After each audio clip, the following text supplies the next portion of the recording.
Assalamualaikum warahmatullahi wabarakatuh. Selamat pagi hadirin sekalian. Selamat datang di acara Studium General dari mata kuliah Lanskap Perdesaan dan Pertanian ARL 635 dari program studi Arsitektur Lanskap Magister Departemen Arsitektur Lanskap Fakultas Pertanian IPB University dari tanggal 12 Juni 2021 yang memiliki tema strategi pembangunan desa berbasis pertanian menuju pencapaian SDG desa. Diharapkan peserta sudah membaca ketentuan mengikuti studium general kali ini dan diharapkan untuk mengikutinya dengan tertib, yaitu yang pertama diharapkan partisipan menggunakan virtual background yang telah diberikan dan mengubah namanya dengan format partisipan underscore nama underscore instansi yang berafiliasi. Dan yang kedua, partisipan diharapkan sudah bergabung pada sebelum pukul 8 pagi untuk sebelum acara dimulai. Dan semua partisipan diharapkan memute audionya selama acara berlangsung. Bagi partisipan yang akan menyampaikan pertanyaan, dapat menuliskan pertanyaannya melalui chat room atau menggunakan fitur raise hand yang berada pada reaction di bagian bawah Zoom. Dan di penghujung acara ini, akan dilakukan sesi foto bersama dengan memakai virtual background yang telah diberikan.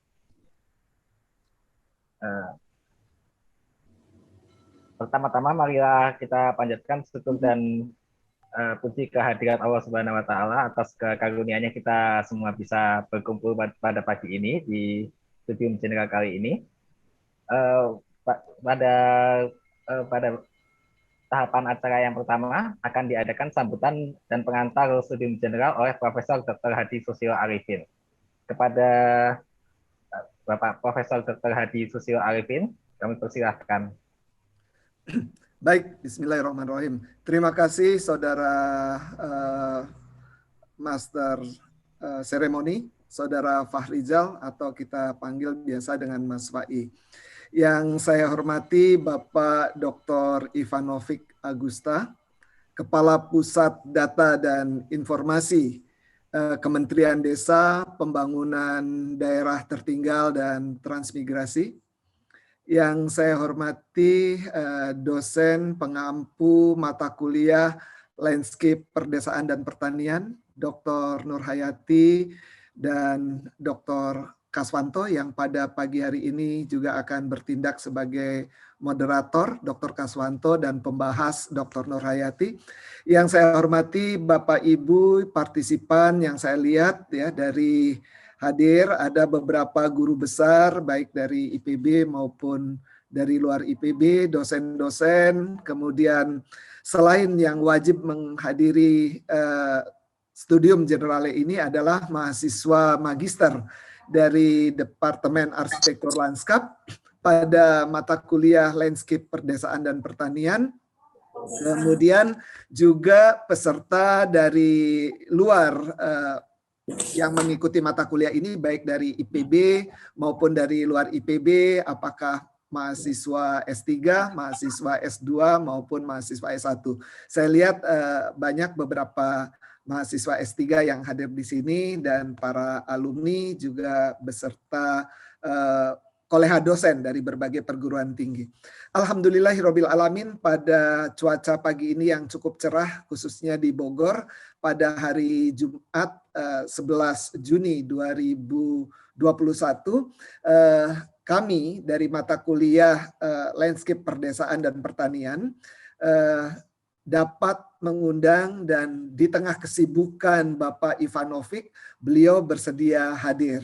Terima kasih Pak Ivanovic Agusta yang dengan jabatan di Kementerian Desa Pembangunan Daerah Tertinggal dan Transmigrasi yang begitu sibuk, dan beliau berkenan hadir. Dan ini bukan orang lain sebenarnya, karena beliau adalah dosen di IPB juga, di FEMA. Terima kasih. Jadi hitung-hitung kembali ke kampus nih Pak Ivanovic. Dan saya sendiri sebenarnya pada posisi sebagai koordinator mata kuliah ini. Mohon maaf kalau di poster disebutkan sebagai Ketua Prodi PSL. Betul, satu kaki saya di Departemen Arsitektur Lanskap dan satu kaki di Program Ilmu Pengelolaan Sumber Daya Alam dan Lingkungan. Saya kira ketika membahas tentang perdesaan ini juga sangat erat dengan ilmu lingkungan. Jadi saya tidak sempat meralat karena poster juga baru jadi di siang hari menjelang sore, ya udah jalan saja. Dan saya juga mohon maaf ketika poster dengan caption itu ada perbedaan antara pembahas dan moderator, namanya tertukar. Bagaimanapun ini merupakan suatu kesempatan yang sangat-sangat baik ya bagi kita semua, bahwa ketika kita melihat landscape perdesaan dan pertanian, ini sering keduanya, apakah itu perdesaan, apakah itu pertanian, ini termarginalisasikan ya, seolah-olah perdesaan dan pertanian itu adanya di hulu, ya. Ya, memang namanya desa, jadi kadang-kadang kesan udik begitu. Padahal sejak zaman dulu perdesaan ini menjadi tulang punggung, apakah itu dalam produksi pertanian maupun dalam sumber daya manusianya sendiri. Karena kita memiliki adat istiadat yang sangat beragam, kita memiliki kearifan-kearifan lokal, dan pada akhirnya kita memiliki pengetahuan lokal yang sebenarnya bisa diangkat menjadi suatu pengetahuan modern yang bisa diterapkan secara seluruh tanah air, bahkan diadop oleh negara-negara maju. Misalnya saja pengetahuan tentang manajemen air yang berkelanjutan yang sudah kita kenal, yaitu Subak di Bali. Dan juga banyak lainnya seperti adanya Titi Mongso di Jawa, kemudian banyak hal yang kita bisa lihat ya, adanya Sasi di Kepulauan Maluku, kemudian adanya Talun di daerah Pasundan, ada Repong, ya, ada Dusung Sagu dan sebagainya. Nah, Bapak Ibu mahasiswa yang saya cintai, jadi mata kuliah Landscape Perdesaan dan Pertanian memang sejak berdiri Arsitektur Lanskap program magister dengan kode ARL saat ini kodenya 635. Ini sebenarnya juga bisa diambil bukan hanya oleh mahasiswa master, tapi juga oleh mahasiswa program doktor, karena ini merupakan elective course sehingga bisa diambil oleh mahasiswa-mahasiswa dari prodi lain, bahkan dalam kerangka Merdeka Belajar Kampus Merdeka, insya Allah dari mahasiswa di luar IPB, bahkan dari luar negeri juga bisa mengambil mata kuliah ini. Karena beberapa waktu lalu saya sebagai koordinator juga menservis mata kuliah ini untuk program internasional dalam bahasa Inggris ya, dengan materi target, bahan dan semuanya sama. Jadi untuk program reguler dan program internasional. Mudah-mudahan ke depan ini juga bisa tercapai. Kemudian dalam hari ini, di mana topik yang akan diangkat adalah strategi pembangunan desa berbasis pertanian menuju pencapaian SDGs desa. Ini judul yang sangat seksi, karena ada 4 kata kunci yang saya lihat ya, yaitu strategi pembangunan. Kata kunci yang kedua adalah desa. Tadi saya sudah sampaikan ya, kadang-kadang kesan desa itu tertinggal. Nah, bagaimana strategi desa ini? Kemudian di dalam pembangunannya, kata kunci yang ketiga adalah pertanian. Ini sangat erat. Meskipun dikenal sekarang ada urban farming, ya, precision farming. Precision farming pasti bisa diterapkan di pedesaan. Dan wilayah desa kita sangat dominan, ya. Bagaimanapun meskipun perkembangan penduduk menuju ke arah kota, mereka bermigrasi, tapi desa tetap menjadi unggulan, menjadi andalan, khususnya untuk pertanian, untuk proteksi atau perlindungan lingkungan, konservasi keanekaragaman hayati, bahkan yang utama adalah produksi. Dan ini merupakan jasa ekosistem yang ada di perdesaan, terutama di artinya hulu ini bukan selalu udik, ya, tapi di mana produksi-produksi primer dilakukan. Kemudian kata kunci berikutnya adalah SDGs desa, yang kita tahu bahwa pada tahun 2030 itu harus tercapai, ya, SDGs ini setelah kita meratifikasinya pada tahun 2017. Sehingga harapan kita pada Studium Generale pagi hari ini, Bapak Dr. Ivanovic akan coba mengulas ke arah itu, sehingga bagaimana kaitannya dengan Undang-Undang Nomor 6 Tahun 2014, bagaimana kaitannya dengan Permen Desa PDTT Nomor 21 Tahun 2020 dan sebagainya. Kita akan mendapatkan insight, mendapatkan wawasan yang jelas bahwa bagaimana desa ini bisa membranding, ya, pertanian ini bisa membranding. Tetapi di lain pihak, ya, saya pengalaman di Jepang. Di Jepang itu ada istilah yang menggunakan bahasa Indonesia atau bahasa Melayu, yaitu desa kota. Jadi ada suatu peristilahan perdesaan dengan infrastruktur, fasilitas, kondisi yang standarnya sama dengan di kota. Dan ini untuk mencegah masyarakat desa ini bermigrasi. Karena semua fasilitas itu ada, mulai dari untuk kebutuhan produksi, ya, kemudian infrastruktur, kemudian juga fasilitas-fasilitas sekunder, primer, tersier, sehingga orang membeli baju, membeli barang-barang branded itu tidak harus ke kota, karena di sana ada mall meskipun kecil sesuai dengan daya dukungnya, ada gimnasium, ya, ada fasilitas olahraga dan lainnya. Dan ini pembangunan desa di Jepang akhirnya berjalan dengan baik. Tentu hal ini difikirkan secara transdisciplinary, ya, bagaimana membangun desa. Kemudian juga complexity yang sedemikian rupa. Dan tadi kalau kita mencermati bahwa di pedesaan itu unggul dengan adat istiadatnya, muncul kearifan-kearifan lokal, pengetahuan lokal, ini yang harusnya bisa kita eksplorasi.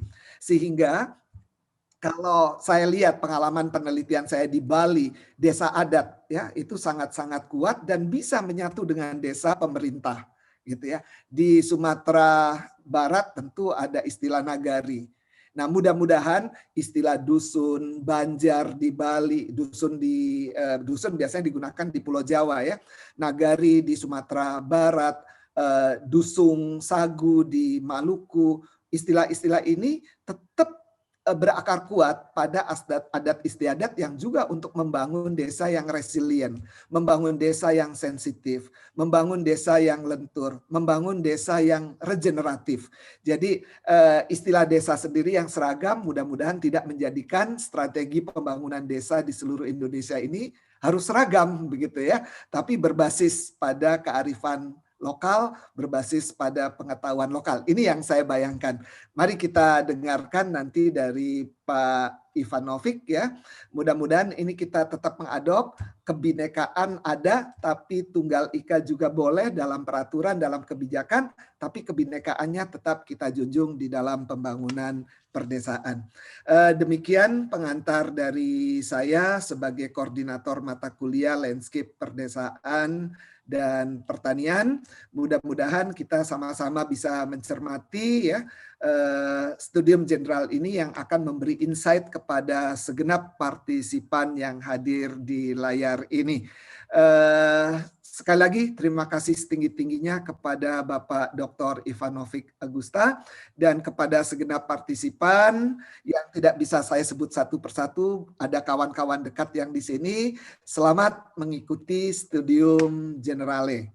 Terima kasih. Billahi taufik wal hidayah. Wassalamualaikum warahmatullahi wabarakatuh. Selamat pagi, salam sejahtera. Om Santi Santi Om. layar saya kembalikan kepada Mas Fai. Terima kasih sekali atas sambutannya Profesor Dr. Hadi Susilo Arifin. Berikutnya tahapan acara kami berikan kepada moderator yaitu Dr. Nurhayati Hadi Susilo Arifin. Kepada Ibu Dr. Nurhayati Hadi Susilo Arifin kami persilahkan.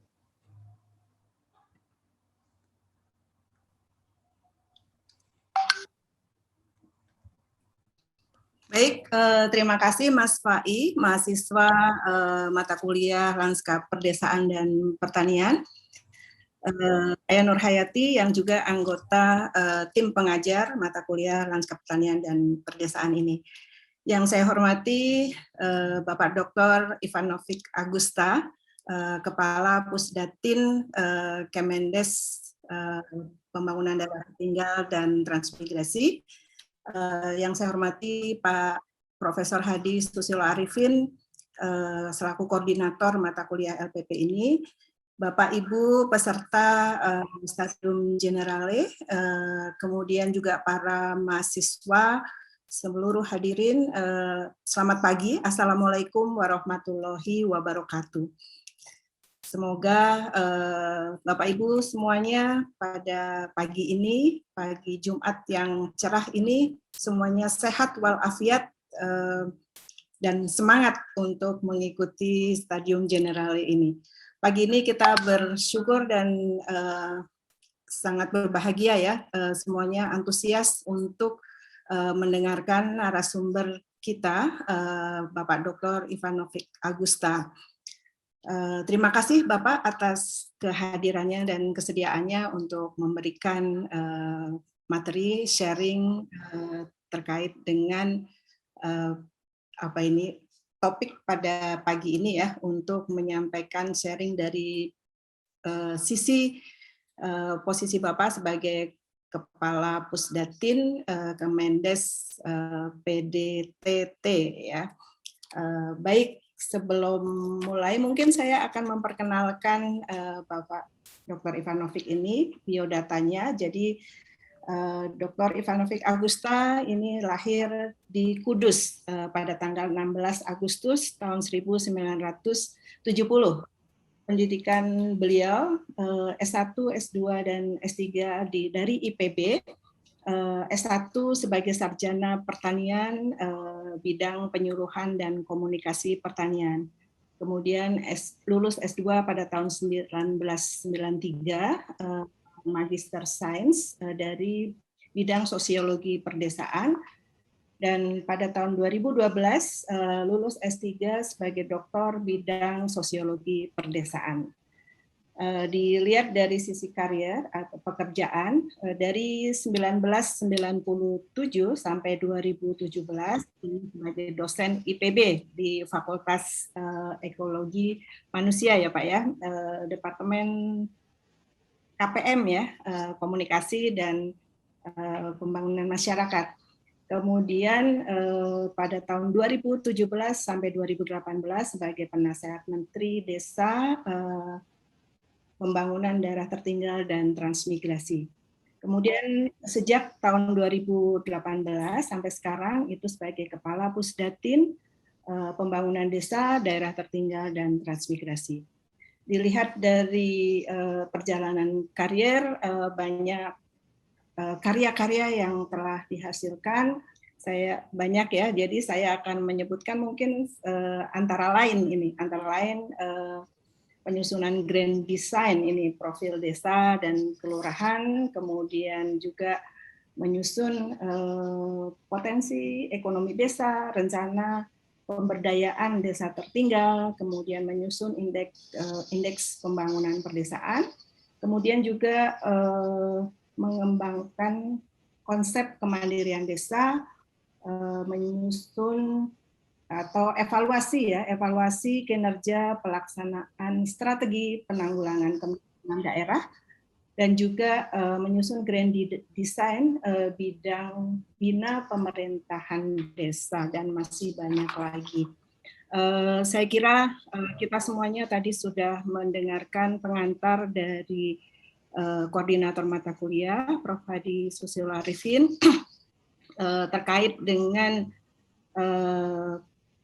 lanskap perdesaan dan pertanian dan hubungannya dengan berbagai bidang dan mungkin hal-hal yang perlu diperhatikan dalam pembangunan perdesaan ini untuk memberikan gambaran terkait dengan mata kuliah lanskap pertanian dan perdesaan. Bapak, Pak Ivanovic, mungkin sebelum dimulai saya juga akan menyampaikan bagaimana nanti susunan acara pada hari ini. Jadi kami mohon Bapak nanti memberikan pemaparan sekitar 50 menit ya, 45 atau 50 menit sampai jam 9. Kemudian nanti Dr. Kaswanto, anggota tim pengajar mata kuliah LPP ini akan memberikan tanggapan mungkin sekitar 10 menit ya Pak ya. Baik, Bu. Kemudian nanti baru akan dilakukan diskusi dan kami berharap akan di stadium general ini akan selesai pada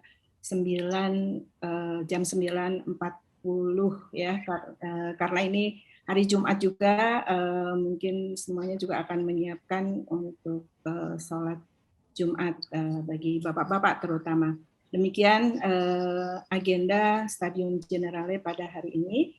Untuk menyingkat waktu, saya persilahkan kepada Pak Dr. Ivanovic Agusta untuk menyampaikan pemaparannya dengan topik strategi pengembangan desa, pembangunan desa berbasis pertanian menuju pencapaian SDGs desa. Saya persilahkan Bapak.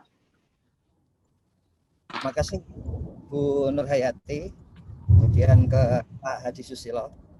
Mohon maaf ini ada tugas mendadak pagi, jadi kami sambil di jalan ini. Jadi goyang-goyang, mohon maaf.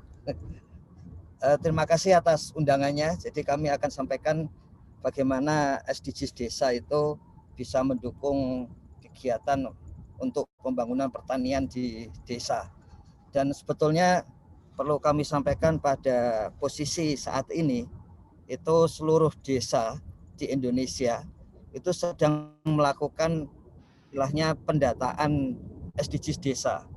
Pendataan itu ada pada informasi level desa, informasi level rukun tetangga, RT, karena itu adalah lingkungan terdekat bagi keluarga.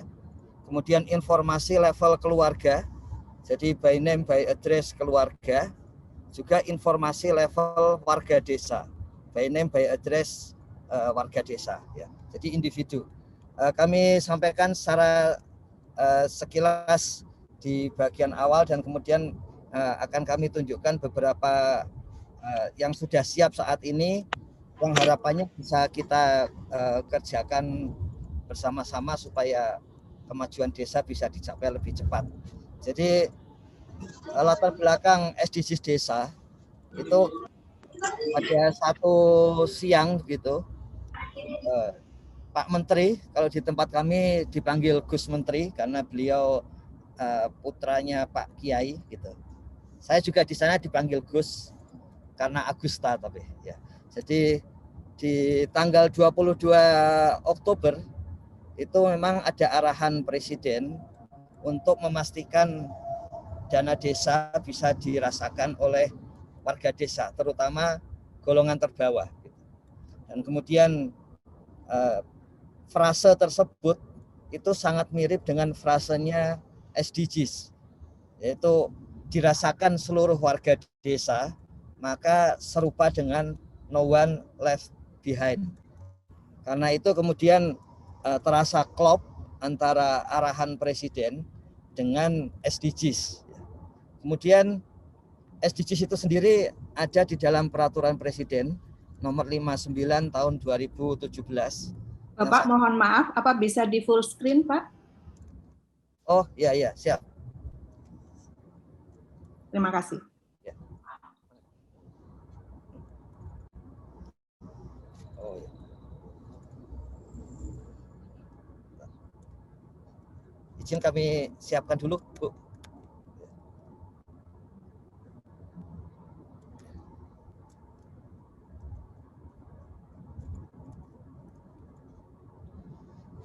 Ya, jadi di dalam kebijakan jangka menengah dalam RPJMN itu juga sudah tercakup adanya SDGs di sana. Jadi semuanya terkait dengan SDGs. Kemudian yang dilakukan oleh Gus Menteri adalah melokalkan SDGs dari global ke nasional dan kemudian ke desa. Dari global ke nasional sudah ada peraturan presiden nomor 59 2017 dan kemudian dari situ disusun SDGs desa. Satu hal yang penting adalah kita melihat sesuai dengan perkembangan sudut pandang kepada pembangunan desa itu ada dua hal. Yang satu adalah membangun desa sebagai satu kewilayahan, ilmu-ilmu IPA yang ada di sana. Yang kedua adalah membangun masyarakat desa, ilmu-ilmu sosial yang diterapkan ke dalam desa. Nah, berkaitan dengan penduduk, menurut BPS 43% dari penduduk Indonesia ada di desa. Yang nanti jumlahnya bisa meningkat, tapi persentasenya semakin menurun. Yang kedua, dari sisi wilayah, kalau kita bandingkan antara jumlah desa yang saat ini 74.961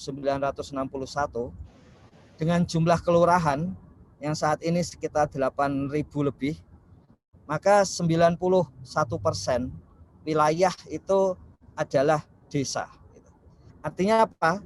Konsekuensinya di dalam SDGs. SDGs nomor 1 sampai nomor 6 itu di dalam konteks pembangunan desa pada dasarnya adalah membangun masyarakat desa. SDGs nomor 1 itu tentang kemiskinan, nomor 2 itu tentang kelaparan, nomor 3 tentang kesehatan, nomor 4 tentang pendidikan, nomor 5 tentang gender, kemudian nomor 6 itu tentang bagaimana memperoleh air bersih dan sanitasi yang layak. Nah, itu karena berbasis warga, maka dibutuhkan data by name, by address, level keluarga dan level individu. Kemudian SDGs nomor 7 sampai paling tidak sampai nomor ke-15 itu berkaitan dengan wilayah, karena membangunnya harus sudut pandangnya wilayah. Misalnya level desa adalah listrik, nomor 7 misalnya listrik yang ada di desa, kemudian bagaimana ekonomi yang ada di desa, nomor 8 dan seterusnya, sampai bagaimana pertanian dan perikanan yang ada di desa di nomor 14 dan nomor 15. Nomor 16 dan nomor 17 berkaitan dengan apa saja yang bisa mempercepat pembangunan. Ya. Jadi kalau kita lihat, maka nomor 7 sampai nomor ke-17 itu adalah berkaitan dengan wilayah, dan itu 91% dari wilayah Indonesia itu wilayah desa. Jadi mengelola wilayahnya, pemerintahannya adalah pemerintahan desa. Kalau kita jumlahkan itu, seperti kita menjumlahkan IP antara SKS dan nilainya begitu, maka rata-rata 74% desa itu bisa mendukung SDGs. Artinya apa? Kalau kita membereskan desa saja, itu maka SDGs baik nasional, SDGs global, itu akan ikut terangkat. Jadi sisi strategis dari membangun desa berkaitan dengan SDGs adalah di mana 74% desa itu menyumbang SDGs secara keseluruhan. Kemudian SDGs desa sendiri itu kita sebut sebagai pembangunan total terhadap desa. Mengapa disebut total? Karena sesuai yang disampaikan PBB, SDGs pada dasarnya itu menggabungkan seluruh konferensi tingkat tinggi pembangunan yang sudah diselenggarakan dari tahun 1950-an. Baik itu KTT pembangunan sosial, KTT pembangunan ekologi, KTT pembangunan ekonomi, KTT tentang kemiskinan, KTT tentang kependudukan, artinya semua aspek pembangunan itu diramu menjadi Sustainable Development Goals pada tahun 2015. Maka ketika kita turunkan sampai ke desa, sejatinya itu adalah pembangunan total, pembangunan seluruh aspek terhadap desa. Dan itu dalam kaitan dengan warga, maka salah satunya indikasinya adalah tidak ada warga yang boleh terlewat dari pembangunan. Dan khusus untuk SDGs desa ada tambahan SDGs ke-18. Nanti kita lihat lebih lanjut. Dan berkaitan dengan masa depan, sustainability-nya itu bahwa SDGs desa mempertimbangkan generasi yang ada di desa di masa mendatang. Cara pelokalannya seperti ini. Pertama, melokalkan idiom, melokalkan konsep supaya lebih mudah dijalankan di desa. Misalnya di global disebut end poverty in all its form everywhere. Kemudian di dalam SDGs nasional, tujuan pembangunan berkelanjutan TPB, itu di-Indonesiakan menjadi mengakhiri segala bentuk kemiskinan dimanapun. Kalau kita lihat, kalau tujuan pembangunan nasional TPB pada dasarnya itu mengindonesiakan apa yang menjadi SDGs di level global. Khusus untuk desa, tidak hanya mengindonesiakan, tapi membuatnya mudah diterima oleh warga desa.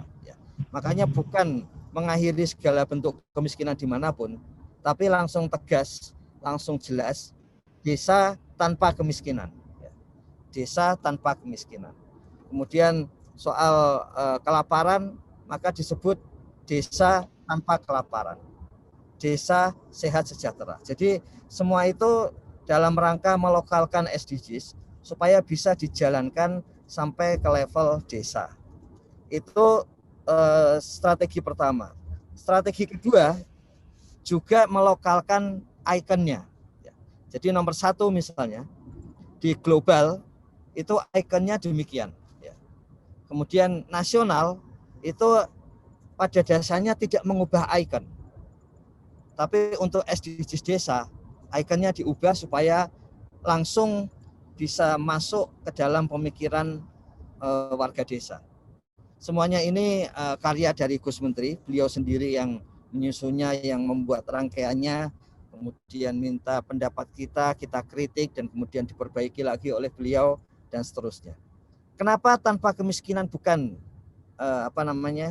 dari kakek-kakek yang kalau kita lihat tandanya menggunakan tongkat sampai ke cucunya begitu, tapi celengan ayam yang kemudian ada ada koinnya, itu sederhana karena hasil penelitian IPB terutama dari almarhum Profesor Sayugyo itu setiap kali meneliti kemiskinan, ciri pertama orang tidak miskin lagi itu dia bisa menabung. Jadi makanya bentuknya seperti itu. Nomor 2 misalnya, no hunger, zero hunger, mengakhiri kelaparan.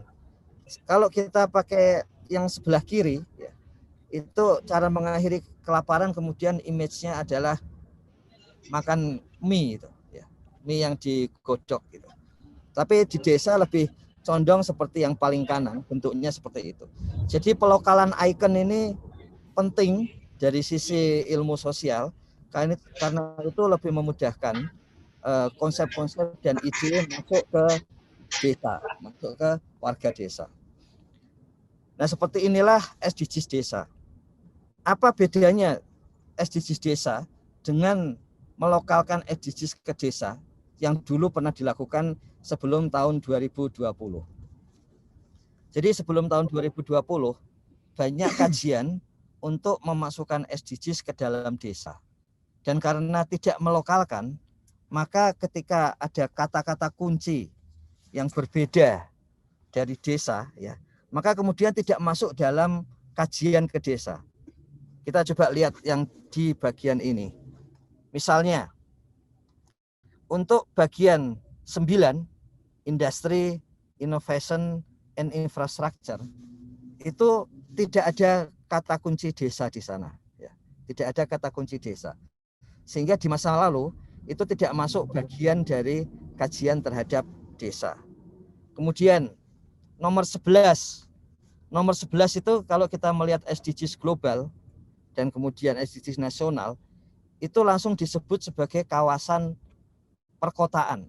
Dan begitu ada kata kunci perkotaan, nomor 11 itu kemudian berada di luar kajian dan kemudian pembangunan dalam desa. Dalam SDGs desa ini, semuanya itu langsung diadaptasi ke level desa. Nomor 1, desa tanpa kemiskinan. Nomor 2, desa tanpa kelaparan. Nomor 3, desa sehat dan sejahtera.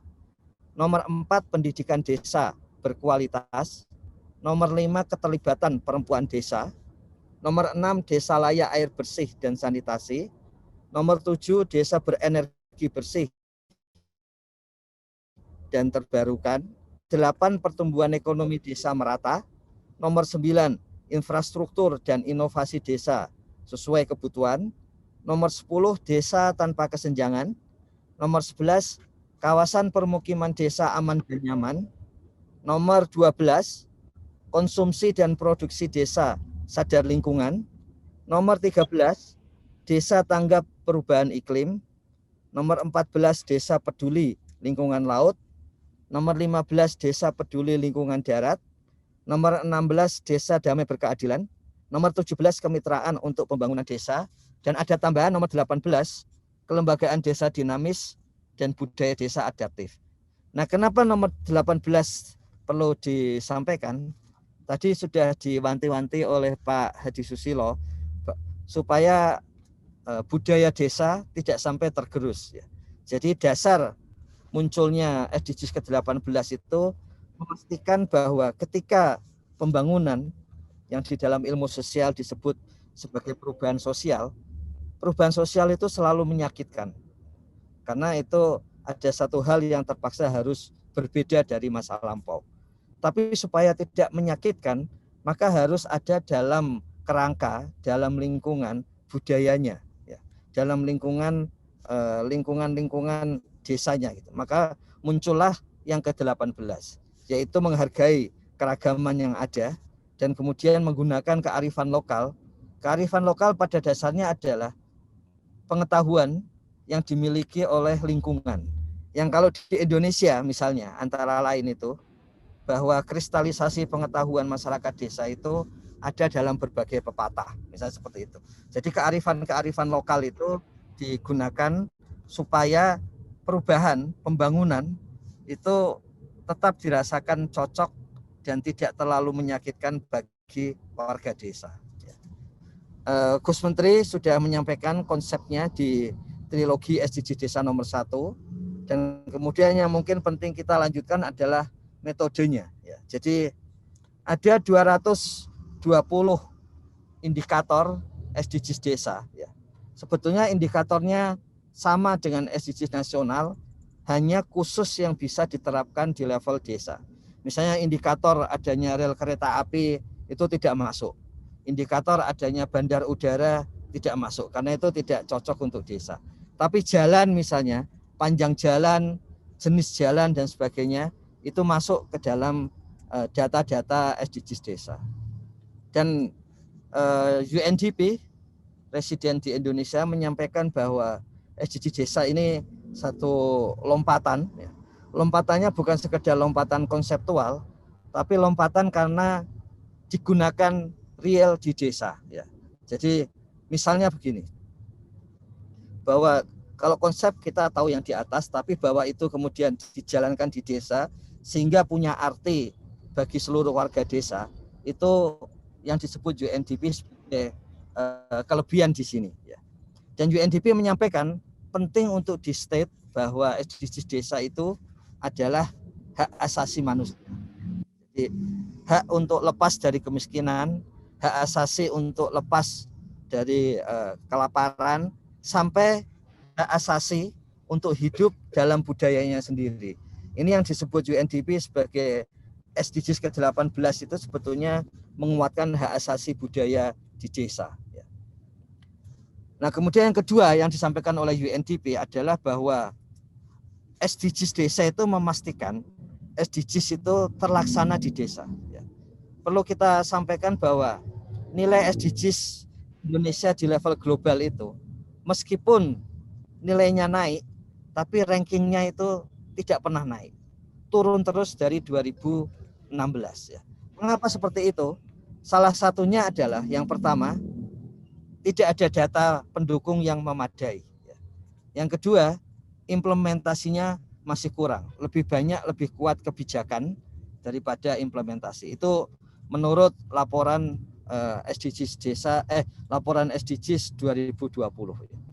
Nah, ini yang dipastikan seperti ini. Di 2020 itu konsep tadi, kemudian di 2021 itu sudah dikumpulkan by name by address warga, keluarga, rukun tetangga, dan desa. Dan kemudian dalam proses bulan depan itu mulai musyawarah desa untuk menyusun rencana kerja pembangunan desa 2022. Tapi karena kita menggunakan aplikasi, sepenuhnya aplikasi teknologi informasi, aplikasi itu sendiri yang langsung otomatis algoritmenya itu memberikan rekomendasi kepada desa. Memberikan hasil SDGs desa, rekomendasi kegiatan, bahkan draft dokumen perencanaan desa. Baik itu rencana aksi SDGs desa sampai 2030, otomatis muncul, tinggal desa setuju atau tidak di dalam musyawarah desa. Kalau nggak setuju, mana yang diubah. Dan tahun depan, perubahan yang dilakukan desa itu akan membuat target-target tiap desa. Masing-masing desa berbeda-beda. Itu akan berubah gitu. Artinya apa? Sudah sejak tahun 2019, pembangunan desa itu rekomendasinya berbeda-beda untuk masing-masing desa. Pembangunan asimetris mencapai titik ekstrimnya, yaitu bukan berarti misalnya desa wilayah timur harusnya strateginya desa wilayah barat beda gitu. Bukan sekedar itu. Masing-masing desa sesuai dengan data potensi dan masalahnya itu mendapatkan rekomendasi dari Kementerian Desa yang berbeda-beda. Mendapatkan rancangan kegiatan pembangunan yang berbeda-beda. Jadi ini betul-betul menerapkan asimetris kepada desa. Itu sudah berlangsung sejak 2019. Di 2020 ini bentuknya lebih detail lagi. Tidak hanya level desa, tapi juga asimetris level RT. Jadi gunanya data RT itu adalah supaya desa bisa memilih lokasi-lokasi prioritas pembangunan itu di RT mana. Jadi hasil kajian Kementerian Desa menunjukkan kalau datanya hanya level desa, yang diuntungkan dari data itu adalah pemerintah kabupaten, provinsi, dan pusat. Karena bisa membanding satu desa dengan desa lainnya. Tapi desa sendiri tidak bisa membanding RT 1 dengan RT lainnya. Atau keluarga yang satu dari lainnya. Atau warga yang membutuhkan yang satu dari lainnya. Makanya tahun ini untuk pertama kalinya seluruh desa memperoleh atau memiliki data itu. Dan di dalam tadi disebutkan Peraturan Menteri Desa PDTT nomor 21 tahun 2020. Di pasal 20 di state bahwa data SDGs desa adalah milik desa. By name by address itu dimiliki desa, ada di desa. Yang ada di level kecamatan, kabupaten, provinsi, dan nasional itu adalah rekapnya. Ya. Tapi data by name by address-nya ada di desa. Kemudian di tahun 2022, ya, karena sudah masuk di dalam perencanaan 2021, maka implementasi dari SDGs desa itu mulai dijalankan Januari 2022 sampai nanti 2030. Nah, itulah yang disebut oleh UNDP bahwa kebijakan SDGs desa ini tidak hanya menarik secara konseptual, ada kebaruan, ada novelty konseptual, karena tadi ada pelokalan, ada SDGs desa ke-18, tapi juga menarik secara implementasi. Karena kemudian mulai tahun depan, pembangunan desa sepenuhnya berbasis harapan atau berbasis target sasaran SDGs desa.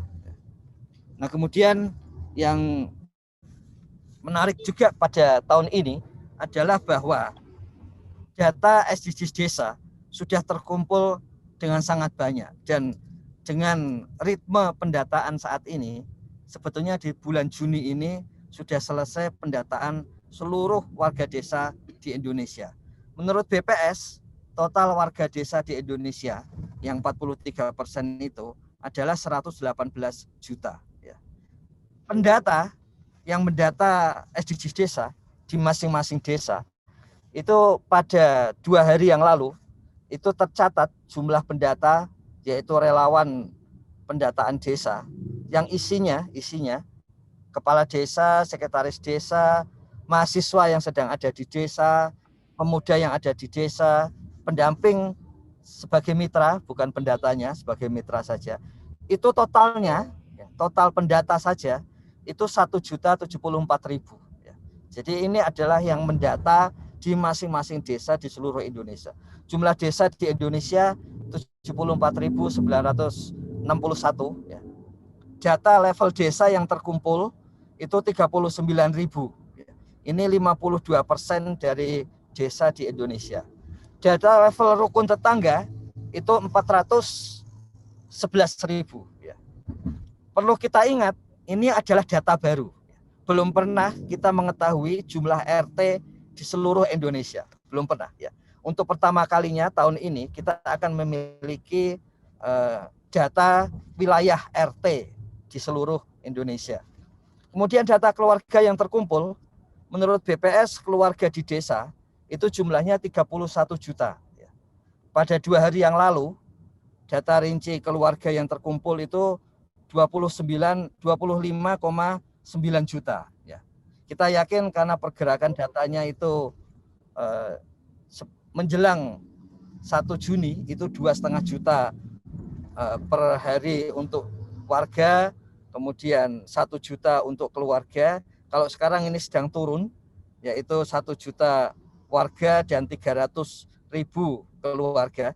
Kita yakin bulan ini selesai. Ya. Jadi seluruh data keluarga akan terkumpul. Data warga yang sudah masuk di dalam sistem informasi desa, ya, yang bisa kita kumulasi sampai level nasional, itu 76.479.000. Ya. Mungkin Bapak Ibu sekalian juga sempat didatangi Pokja relawan pendataan desa, ya, karena memang seluruh warga desa didata, seluruh keluarga desa didata, seluruh RT didata. Jadi posisinya seperti ini. Bagaimana isinya?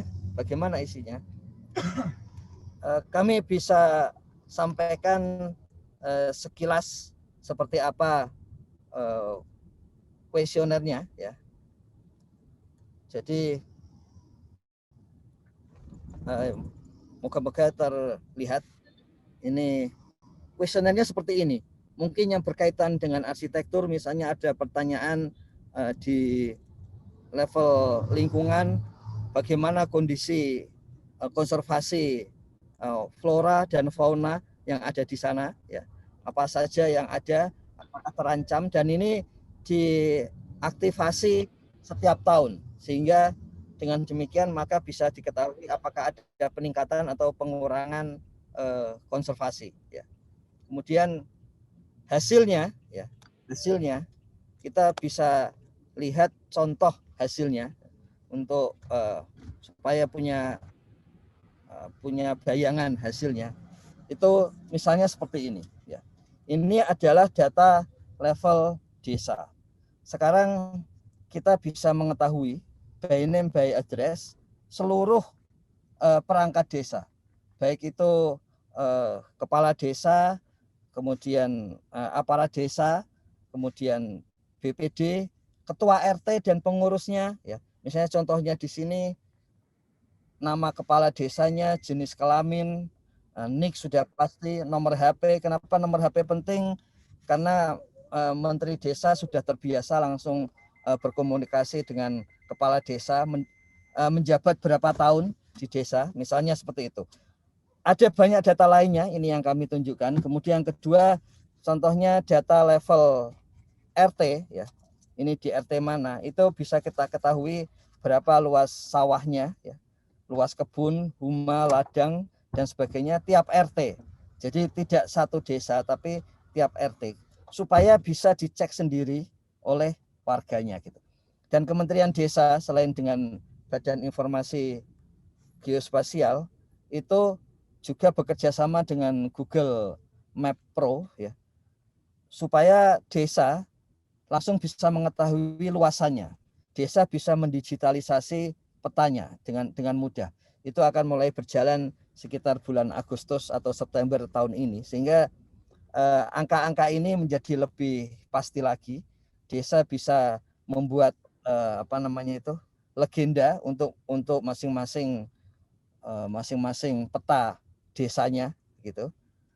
Untuk level keluarga ya, ini contohnya data keluarga, BNM by address, alamatnya, nomor HP-nya, kemudian kita bisa mengetahui kondisi rumahnya, bagaimana kondisi rumahnya, kemudian mengetahui juga bagaimana penggunaan lingkungannya, sanitasi lingkungan dan sebagainya. Tidak lagi level desa, tapi sudah level keluarga, dan tadi sudah tercatat 25,9 juta keluarga di desa gitu. Kemudian untuk level individu ya, itu kita bisa mengetahui contohnya kondisi pekerjaan ya. Jadi kita bisa mengetahui desa terutama ya, karena datanya milik desa. Jadi yang bisa melihat sepenuhnya adalah desa itu sendiri ya. Jadi kita bisa mengetahui misalnya nama, by name, by address petani seluruh Indonesia misalnya. Jadi kita bisa melihat total orang yang ada di desa ya. Kita bisa melihat kondisinya. Apa tujuannya? Tujuannya supaya kita bisa melihat pengangguran di desa itu jumlahnya ada berapa, siapa yang menganggur, siapa yang perlu untuk kerja padat karya ya, karena tidak bekerja begitu. Atau kita bisa mencek misalnya untuk kepentingan pertanian, nama, by name, by address petani seluruh Indonesia, baik itu buruh tani, petani pemilik lahan, atau petani penyewa untuk seluruh Indonesia. Dan nanti di bulan Agustus atau September itu kita bisa mengetahui rumah para petani di seluruh Indonesia melalui Google Map Pro itu ya. Jadi tujuannya adalah supaya kita bisa segera masuk kepada petani ya, dan kemudian dari sana kita bisa segera mendapatkan apa saja yang perlu disampaikan, apa saja yang perlu dilakukan kepada petani.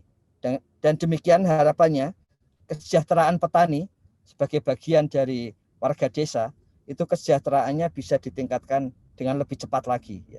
Karena istilahnya begini, seringkali kemiskinan di desa itu disebut sulit karena itu sudah keraknya ya. Tapi dengan data by name by address, kerak sekalipun orang termiskin di Indonesia, orang termiskin di desa-desa di Indonesia itu bisa diketahui siapa orangnya, ada di mana. Sehingga meskipun kerak tapi tetap bisa ditanggulangi.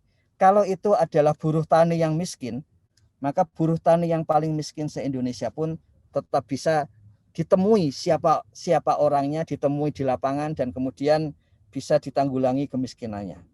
Khusus untuk pertanian ya, itu SDGs desa nomor 15 dan 17. Tentu saja kalau untuk perikanan ada SDGs desa nomor 14, itu masuk di dalamnya. Ini beberapa sasaran yang masuk di dalam SDGs desa, yaitu ada kebijakan, kemudian luas lahannya diketahui. Ini targetnya adalah 33% minimal dari luas desa. Kemudian perusak lingkungan itu yang dipidana mencapai 100%. Jadi memang di dalam SDGs itu ada kekhasannya. Hal-hal yang positif itu lazimnya targetnya 100%, yang negatif targetnya 0. Kemiskinan 0%, perusak lingkungan dipidana 100%. Kemudian nomor 17 itu adalah kemitraan antara desa dengan pihak lain. Sekarang kita sudah bisa mengetahui data kemitraan dengan siapa mitranya, levelnya internasional atau nasional atau antar desa, sudah bisa diketahui untuk tadi 39.000 desa di Indonesia. Dan itu targetnya di bulan ini akan selesai 74.961 desa. Kemudian komoditas desa yang diekspor, termasuk ekspor oleh masing-masing keluarga. Masing-masing keluarga kalau ada komoditas menghasilkan berapa, sehingga contohnya SDG desa itu bisa menunjukkan berapa PDB desa. Jadi pendapatan dari warga, pendapatan dari swasta di desa, pendapatan dari APBDes ya, itu kalau dijumlahkan muncullah PDB desa seperti itu misalnya. Untuk 2021 itu kondisinya seperti ini. Jadi berkaitan dengan pertanian itu memang dana desa boleh digunakan untuk kegiatan pertanian, terutama melalui BUMDes dan badan usaha milik desa. Itu datanya, big datanya, karena BUMDes itu harus melapor ke Kementerian Desa supaya bisa mendapatkan nomor badan hukum. Kementerian Kumham hanya mengambil data Kementerian Desa ya. Jadi Kementerian Desa seakan-akan sebagai notarisnya BUMDes, dan kemudian tiap bulan BUMDes harus melaporkan kegiatannya untuk kemudian direkap setiap bulan Januari dan Februari ya. Bagaimana peringkat BUMDes seperti itu. Artinya apa? Artinya big data BUMDes itu sudah mulai akan ada di Indonesia sejak bulan Juli tahun ini ya. Mulai tahun ini, sehingga kita bisa mengetahui peran BUMDes untuk meningkatkan pertanian di desa. Kemudian yang terakhir, ini yang sedang dilakukan bahwa petani gurem dan buruh tani itu mendapatkan bantuan sosial BLT dana desa. 88% dari penerima BLT itu petani dan buruh tani.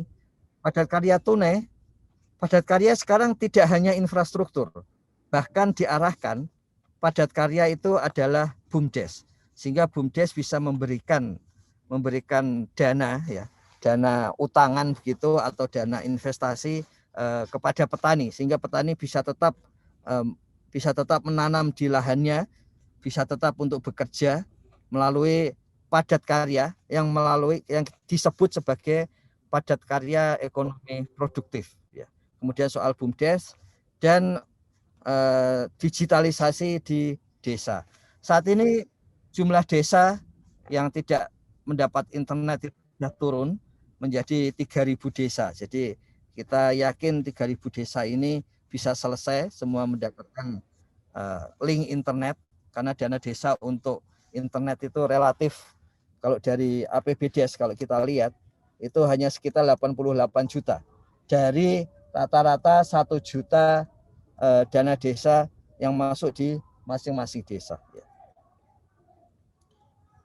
Saya kira seperti itu, Bu Nur Hayati, secara ringkas kami sampaikan SDG desa dan perkembangannya saat ini, sehingga bisa kita kembangkan bersama-sama untuk ke depan.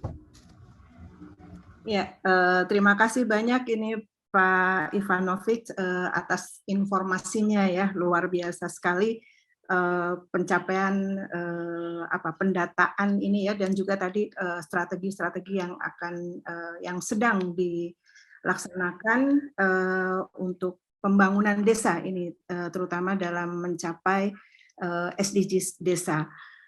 Tentu pada tahun ini sangat sibuk ini ya Pak ya, untuk menghimpun data yang akurat dari seluruh Indonesia untuk perencanaan selanjutnya.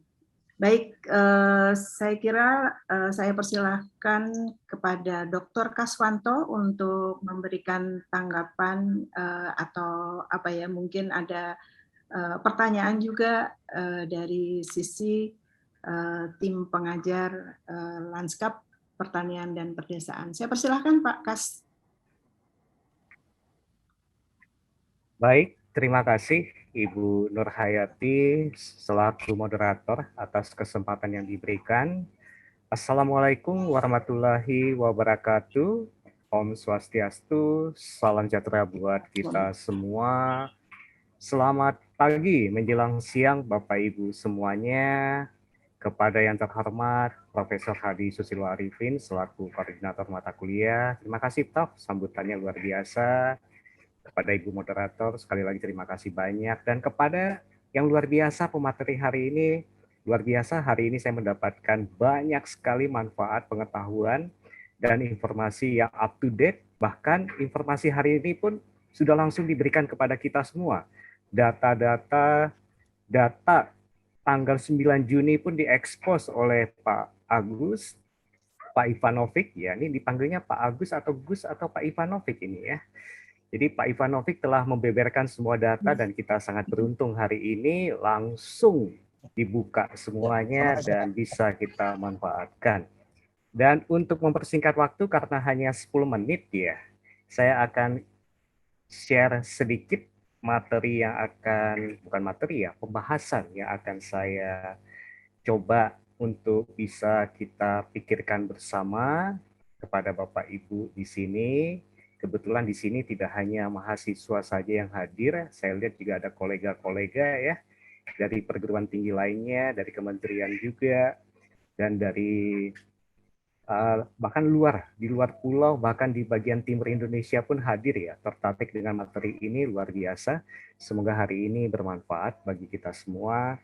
Nah ini saya sudah mempersiapkan ada 7 slide Ibu Nurhayati, mohon izin Ibu 10 menit, mudah-mudahan tercapai. Kalau lebih sedikit mohon maaf dulu di depan. Jadi ini saya Kaswanto diberi kepercayaan sebagai pembahas dan juga salah satu pengampu dosen mata kuliah Lanskap Pertanian Perdesaan. Lanskap Perdesaan dan Pertanian. Nah, untuk mempersingkat waktu kembali lagi, ini ya setidaknya ada 4 outline yang akan saya bahas dari paparan Pak Ivanovic yang luar biasa. Banyak sekali insight yang diberikan, banyak sekali poin-poin penting yang bisa kita gulirkan ke depannya, yang kita bisa putarkan ke depannya sehingga bisa tercapai SDGs itu. Yang pertama adalah kebijakan SDGs desa, yang kedua adalah pelokalan SDGs, plus ada yang unik di sini, SDGs ke-18. Dan yang ketiga adalah kita lihat implementasinya, dan keempat, bagaimana rencana strategi yang telah dicanangkan oleh Pak Ivanovic tadi. Nah, kita masuk ke yang pertama. Jadi poin yang akan saya sampaikan sistematikanya seperti ini Bapak Ibu ya. Jadi karena diminta membahas tentu ada sedikit lah yang dibahas ya Pak Ivanovic ya. Mohon maaf sebelumnya karena diminta membahas tentunya ada yang dibahas gitu. Padahal pengennya mendapatkan informasi sebanyak-banyaknya gitu ya. Nah ini yang pertama kebijakan SDGs desa. Nah ini ada quote yang sangat bagus, no one left behind. Itu saya suka sekali, senang sekali. Jangan ada satu orang pun yang tertinggal. Jangan ada satu desa pun yang tertinggal. Ini sudah membuka materi dengan sangat bagus. Jadi jangan ada yang tertinggal. 70.000 lebih desa di Indonesia itu jangan ada yang tertinggal. Kemudian ada Perpres 59 2017. Ini juga bagus sekali. Bagaimana melokalisasi SDGs yang internasional itu ke Indonesia. Sehingga muncullah ide untuk SDGs desa. Nah, bahkan dari data yang ada, itu peran desa itu mencapai 74% dari SDGs nasional. Jadi ini bukan main Bapak Ibu, datanya dipaparkan oleh Pak Ivanovic. Jadi SDGs 1-6 itu desa, 7-17 itu wilayah, dan 90% wilayah kita adalah Indonesia. Jadi kalau kita melakukan pembangunan desa, itu artinya kita membangun Indonesia. Itu luar biasa. Jadi tidak salah kita hadir di sini. Jadi kalau desa, lanskap perdesaan itu kita kembangkan, kita bangun, itu sangat bagus sekali. Nah di sini, jadi saya ada 2 poin biasanya ya. Jadi bahas di atas, dan yang di bawah itu saya ingin sedikit mengkaitkan dengan Undang-Undang Desa. Jadi di Undang-Undang Desa nomor 6 2004 itu disebutkan bahwa ada desa dan kawasan perdesaan. Dan kebetulan ini mata kuliah lanskap perdesaan dan pertanian. Nah, kita akan mengangkat itu tidak hanya individu desa, tapi juga kawasan perdesaan. Ini bagus sekali buat Bapak Ibu semuanya, rekan mahasiswa. Kalau berbicara desa saja sudah bagus, bagaimana kalau kita angkat menjadi kawasan perdesaan. Nah, itu perlu kita kaji bersama, kita bangkitkan bersama melihat kawasan perdesaan tidak hanya individu desa, tapi 5 hingga 7 desa bersatu menjadi kawasan perdesaan. Itu bagus sekali. Itu yang pertama. Kemudian yang kedua itu pelokalan SDGs desa. Saya tertarik sekali dengan gambar-gambarnya ya, luar biasa. Telah menyederhanakan frase yang bahasa Inggrisnya mungkin buat kita kalau kita Indonesia kan juga berpikir 3-4 kali, Indonesianya frasenya yang pas apa. Nah ternyata sudah difrasekan sedemikian rupa sehingga sangat menarik ya. Bahkan ikonnya pun juga dilokalkan. Ada simbol celengan ayam. Bahkan di situ ada kendi ya Bapak Ibu ya, kalau di SDGs ke-6 tentang air itu, kalau yang di PBB-nya itu kan bentuk segitiga begitu ya, bentuk trapesium, kemudian panah ke bawah itu. Nah, di sini kita memunculkan kendi. Wah, saya suka sekali ini kan simbolnya. Kendi, sangat lokal, sangat Indonesia sekali. Kemudian dimunculkan ikon petani bercaping. Dan yang terakhir memunculkan kata desa. Itu bagus sekali di semua SDGs itu disebutkan desa. Nah, saya kira di sini poin pentingnya bahwa memang simbolisasi itu penting, ya, ikon itu penting. Bagaimana kita down to earth ya, membumikan hal-hal yang sifatnya mengawang-awang begitu, kemudian diterjemahkan dengan bahasa lokal, bahkan kalau bisa menyentuh ke local wisdom, local knowledge ya masyarakat desa, itu bagus sekali. Ya, dengan simbol kendi, dengan simbol celengan ayam, gitu ya, dengan simbol nasi tadi ya, bukan mie gitu ya, apalagi mie mewah gitu ya. Maaf. Kemudian yang membumikan itu luar biasa adalah yang ke-18-nya. Tadi saya screenshot juga, ini beberapa screenshotnya adalah SDGs ke-18, bagaimana Kemendes PDTT dengan simbolnya itu berperan melakukan strengthening, penguatan kepada 17 SDGs yang ada. Ini luar biasa. Dan saya kira ini terobosan dari Kemendes PDTT ya, Pak Ivan ya. Kemendes yang lain kayaknya tidak ada yang ke-18 ini. Jadi ini luar biasa. Jadi bagaimana dilakukan penguatan hingga menjadi 18. Dan ini tadi dari penjelasan Pak Ivanovic ini mendapat dukungan yang luar biasa. Dari pihak luar, dari pihak PBB dan sebagainya, itu mendapatkan support yang luar biasa. Dan ini peran Kemendes PDTT yang bagus sekali. Nah, sekarang kita masuk ke yang ketiga. Yang ketiga ini istilahnya naik tapi turun. Tadi disebutkan implementasinya itu nilainya naik, tapi rankingnya turun. Nah, ini artinya berarti kita sudah berlari tapi kurang kencang. Kira-kira begitu. Akselerasi kita kurang bisa mengimbangi akselerasi dari negara lain. Nah, ini perlu bantuan teman-teman semuanya, rekan-rekan semuanya di sini untuk membantu Kemendes PDTT dengan visi-visi dari Pak Ivan ini luar biasa. Jadi kita harus berakselerasi dengan sangat baik. Ini salah satu autokritik buat kita semua juga. Dan ternyata sudah turun sampai ke level RT. Ini bagus sekali. Ya, jadi sampai ke RT, bahkan data SDG desa adalah milik desa itu sendiri. Bahkan hingga tanggal 9 Juni sudah masuk 52%, KK 84%. Ini luar biasa. Luar biasa, bahkan sudah ada proses dengan Google Map Pro, ya, itu spasialisasi data desa. Wah, ini kita akan dimanjakan sekali ini oleh Pak Ivan, bahwa semua itu tidak hanya tabel. Tadi kan disajikan tabel ya. Tabel-tabel ini mungkin tadi Bapak Ibu agak pusing gitu ya. Pak Ivanovic tadi mengoperasikannya klik-klik, kita ngikutin gitu ya. Tapi kalau sudah dispasialisasikan, wah akan menarik sekali ya. Apalagi Bapak Ibu yang tinggal di desa, tinggal ke Google Map, klik, desanya langsung terlihat bentuknya seperti apa, luasannya bagaimana, warna-warnanya seperti apa, datanya seperti apa. Itu akan luar biasa. Nah, di bawahnya itu ada autokritik sedikit memang kita perhatiannya ke akurasi, ya, akurasi dan kemutahiran data desa. Itu menjadi perhatian kita bersama, bagaimana desa itu tidak hanya sekedar data target saja, tetapi juga akurasinya. Tadi sampai ke RT, sampai ke KK, sampai ke profesi, sampai ke fasilitas, infrastruktur, dan sebagainya. Tentu kita perlu ada pengecekan akurasi. Errornya seberapa persen sih akurasi ini? Jadi perlu dilakukan peningkatan kualitas data dan mutakhir data. Disebutkan tadi Google Map Pro-nya itu sudah launching nanti rencananya Juli ya Pak ya, luar biasa. Berarti itu terobosan yang kita tunggu-tunggu, bahkan di poin kedua di bawah ini saya sebutkan, karena ini mata kuliah lanskap perdesaan dan pertanian, tadi di dalam tabulasinya saya lihat juga ada aset desa, di dalam websitenya juga ada aset desa, itu yang kita kejar sebelumnya, bahwa memang desa itu tidak semata-mata dia peduli lingkungan, karena kalau kita balikkan ke masyarakat desa, emang kalau saya jaga lanskap perdesaan saya dapat apa? Nah, kira-kira kan begitu. Nah, kita ingin meyakinkan kepada pemerintah desa, pemerintah lokal bahwa di situ ada aset desa yang bentuknya jasa lanskap, ya, baik yang tangible maupun intangible. Bahwa desa itu adalah desa pantai, maka pantai itu bisa dijadikan sebagai komoditas. Bahwa desa itu ada di pegunungan, maka lanskap pegunungan yang begitu indah itu dapat dijual dan menjadi aset desa.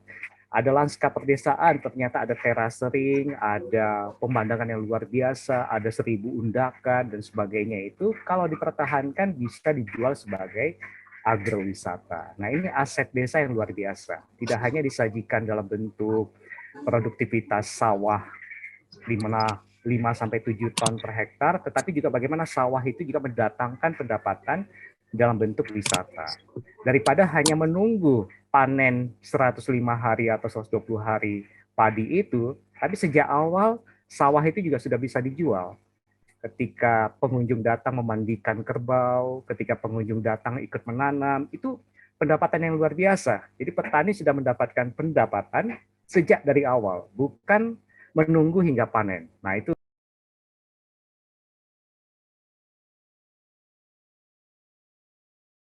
Pak Kas, termute Pak. sampai di mana termute-nya, Bu? Saya di-mute oleh panitia, mungkin saya melewati waktu ya, Bu ya? Boleh tambah Pak. Satu slide lagi, Bu. Masih Satu slide bisa, lagi, Bu. Nah, Mangga. ini sengaja agak gelap, agak gelap.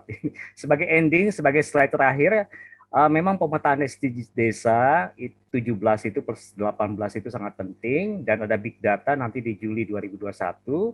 Dan perhatian kita semua, bagaimana ini belum menjadi concern kita semua, bahwa masa depan Indonesia itu ada di lanskap perdesaan. Ya, orang-orang berbondong-bondong ke kota. Nah, ini salah ini kan ya. Kita harus bagaimana meyakinkan bahwa mulailah dari desa. Saya kira itu kata kuncinya. Terima kasih sekali lagi kepada Pak Ivanovic atas materi yang disampaikan. Mohon maaf bila melebihi waktu. Terima kasih Bu Moderator, Ibu Nurhayati, kembali ke Ibu Nuno. Terima kasih Bu. Wassalamualaikum warahmatullahi wabarakatuh. Ya, terima kasih banyak Pak Kasvanto yang luar biasa sudah memberikan tanggapan tadi ya terkait dengan pemaparan Pak Ivanovic, mulai dari kebijakan, kemudian melokalkan SDGs global menjadi SDGs desa, kemudian juga bagaimana implementasinya dan strateginya. Dan Pak Kasvanto ini menghubungkan atau juga menambahkan terkait dengan pentingnya jasa lanskap perdesaan, termasuk juga tadi kata kunci terakhir tadi masa depan lanskap Indonesia ya, masa depan Indonesia ada di lanskap perdesaan. Ada di lanskap perdesaan. Masa depan Indonesia ada di tangan Pak Ivanovic. Nah, begitu mungkin. Lebih cocok Bu ya. Iya. Demikian tadi pembahasan dari Pak Kasvanto. Berikutnya adalah sesi diskusi.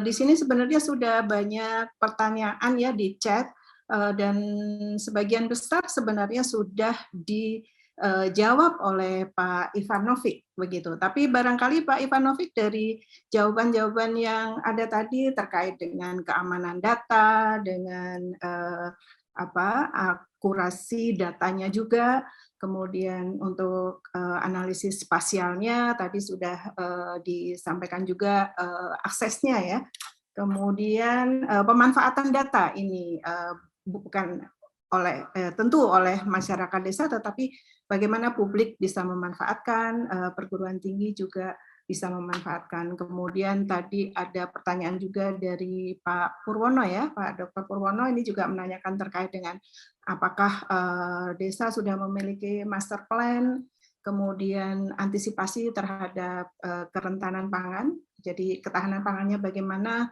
untuk menghadapi bencana dan sebagainya, juga pembangunan berbasis DAS. Mangga saya rangkum saja begitu ya, karena waktu terbatas barangkali bisa dirangkum demikian, tapi jika ada nanti kekurangan atau belum terjawab bisa disampaikan langsung. Saya persilakan kepada Pak Ivanovic untuk menjawab pertanyaan-pertanyaan dari peserta. Terima kasih Bu Nur Hayati. Pak Kasvanto, terima kasih banyak. Jadi Sama-sama Pak Ivan, kami penguasa desa. ya cuman segini saja Pak. Jadi yang disampaikan Pak Kasvanto kiranya benar demikian memang ya. Jadi perlu kami sampaikan ke Ibu dan Bapak bahwa bagaimanapun ini adalah sebetulnya satu upaya inovasi besar gitu. Dan seperti inovasi besar yang lain pasti membutuhkan banyak pihak. Tidak mungkin sendiri, dan kemudian pasti tidak sempurna terutama di awal gitu. Tapi satu lompatan besar dari tidak ada data RT kemudian menjadi ada data 400.000 RT, dari lazimnya misalnya tidak ada data warga yang banyak jadi ada data. Ini paling tidak yang sudah kami cek ada 3 kabupaten yang sudah sampai selesai ya. Yang satu Wonogiri itu seluruh data warga desa se-Wonogiri sudah terkumpul, data keluarga RT dan desa tentu saja. Yang kedua Mesuji, kemudian yang ketiga Pasaman. Dan kami yakin bulan ini lebih banyak lagi, karena sebetulnya seperti MyBrat, Fak itu juga sudah selesai 100%. Cuman memang untuk mengupload datanya ke sistem informasi desa masih dalam proses itu. Jadi memang satu upaya besar yang tentu saja di sana sini masih banyak bolongnya gitu.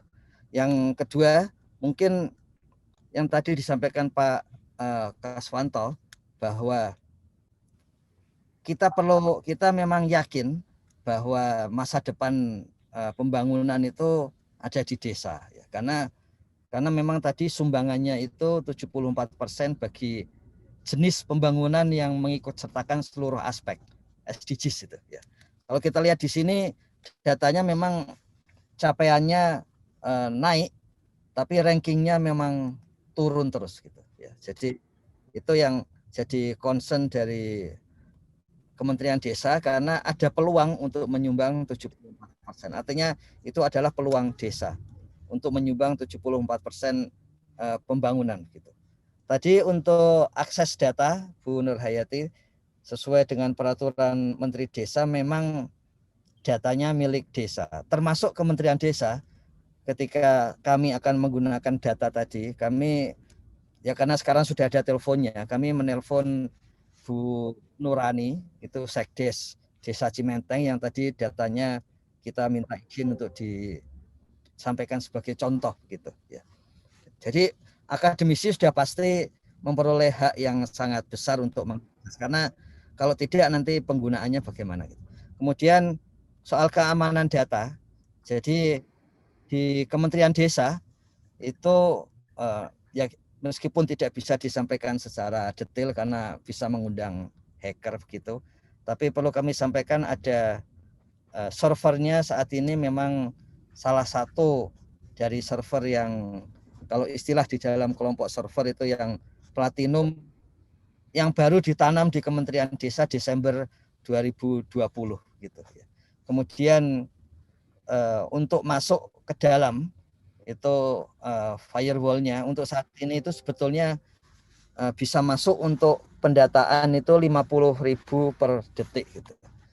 Jumlah pendata yang masuk per detik itu 76.000 ya. Jadi ada sekitar 26.000 yang selalu tertolak per detik karena memang pendatanya tadi 1 juta se-Indonesia gitu.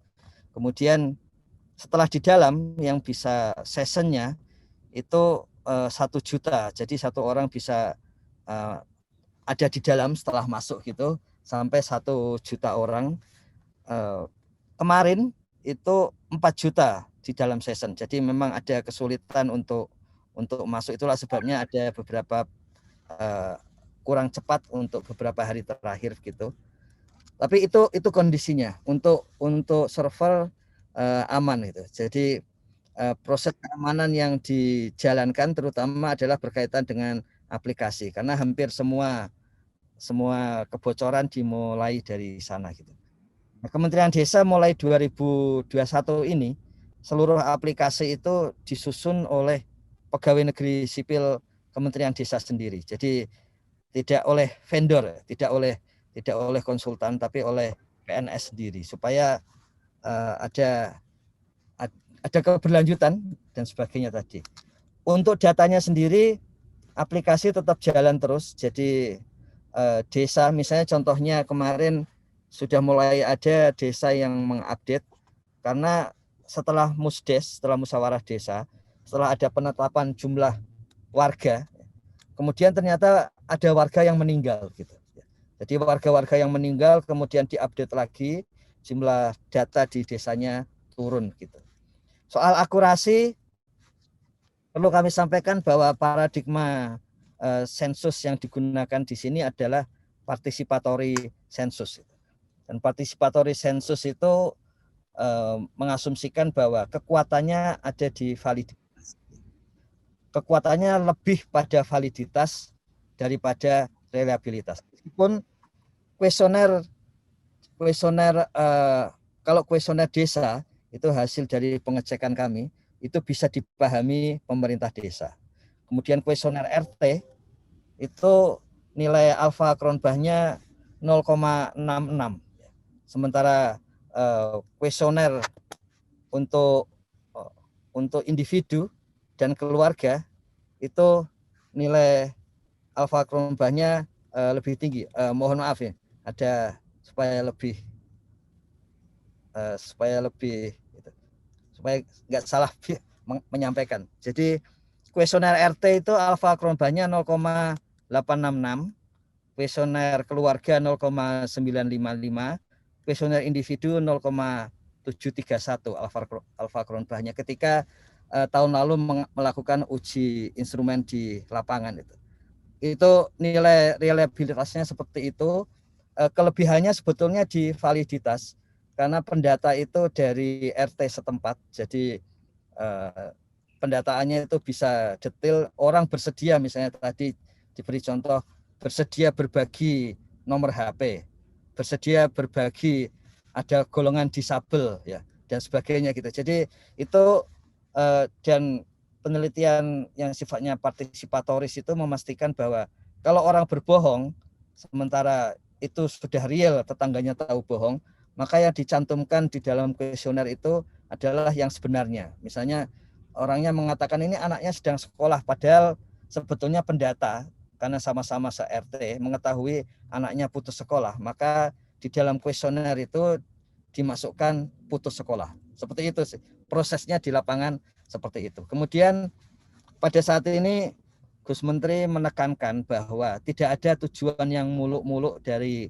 pendataan SDGs desa. Ini semata-mata untuk kebutuhan desa gitu. Jadi misalnya ingin dicek apakah tepat atau tidak, maka yang sedang disampaikan Gus Menteri, bagaimana kalau datanya itu disampaikan ke desa dan kemudian desa akan membanding data SDGs dan data tersebut, dan kemudian kalau memang SDGs-nya salah ya diperbaiki saja gitu. Tapi kalau yang data luar salah ya diberitahu oleh desa bahwa menurut desa yang benar seperti ini. Jadi tidak ada keinginan macam-macam. Kalau memang data ingin dicek boleh juga gitu. Tujuannya supaya lebih tepat lagi sehingga penggunaannya juga lebih pas untuk desa seperti itu. Kemudian untuk spasial tadi kami sampaikan kerjasama dengan Google itu bukan kerjasama, ini bisnis sebetulnya. Penyewaan ke Google itu adalah terutama untuk melakukan algoritma analisis data spasialnya gitu. Jadi kalau untuk data deskripsinya kami menggunakan data dari peta dari BIG, tapi kalau untuk analisis misalnya kita mengetahui berapa luas sawah gitu, karena identitas sawah itu algoritmanya sudah ada di tim kami. Mungkin ada kesalahan karena kami melihat langsung se-Indonesia begitu.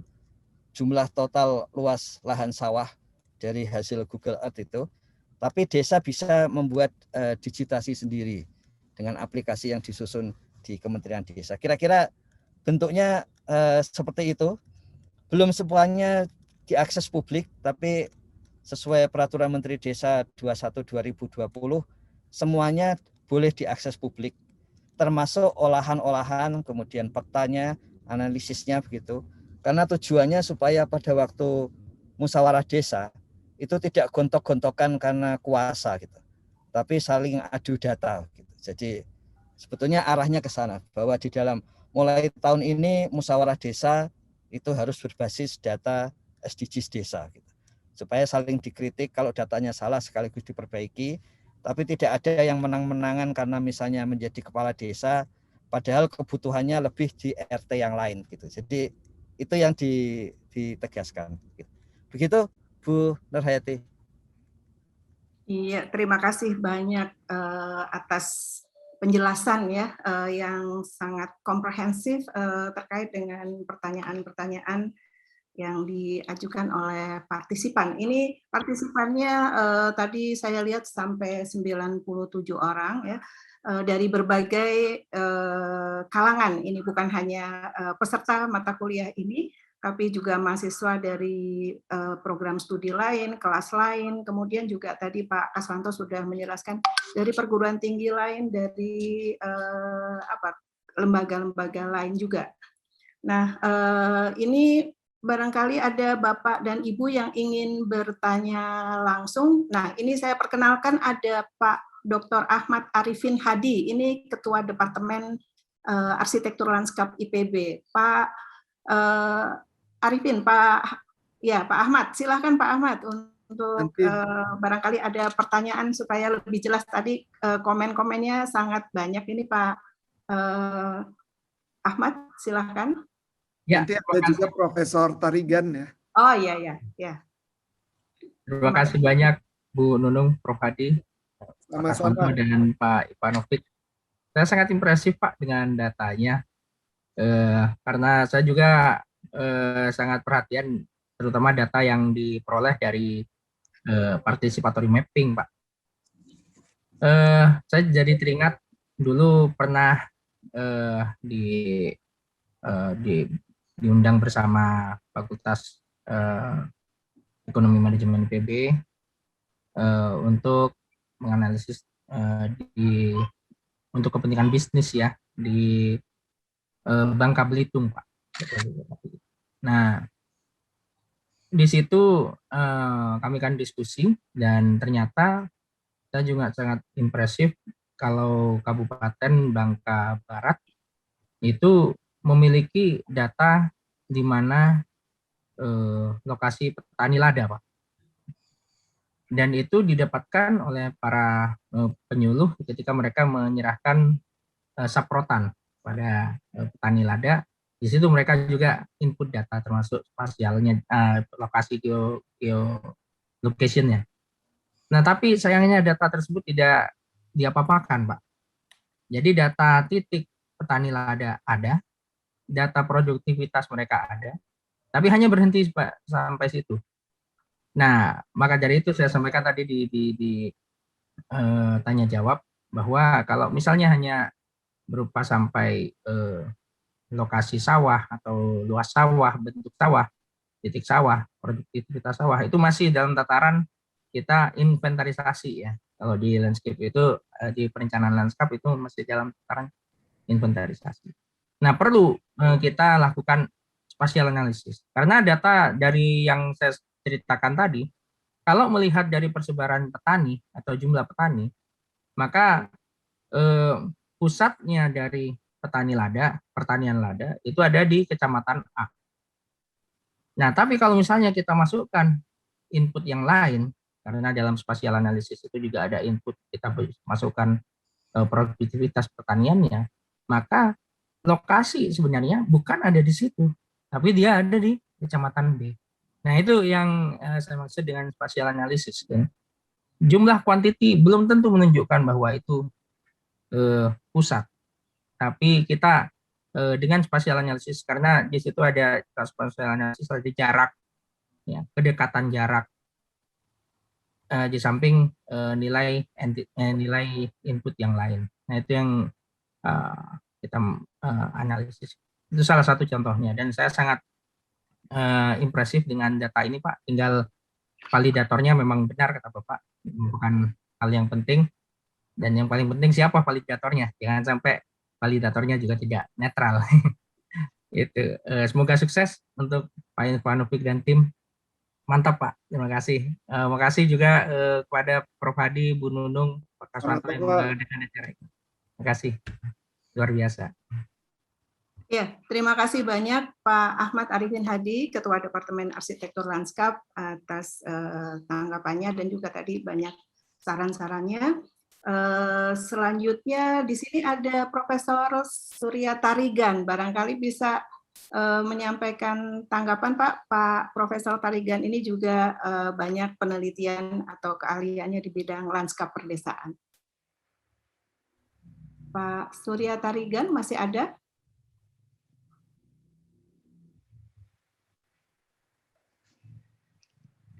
Atau tadi di chat izin ya, live duluan. Baik. Oh iya, sorry. Iya, ya rupanya Pak Surya Tarigan ini yang sebentar lagi juga akan orasi guru besarnya, dan topik atau bidang ilmunya adalah lanskap perdesaan ya, berbasis DAS biasanya. Perdesaan dan pertanian. Dan pertanian. Baik, Pak Hadi ada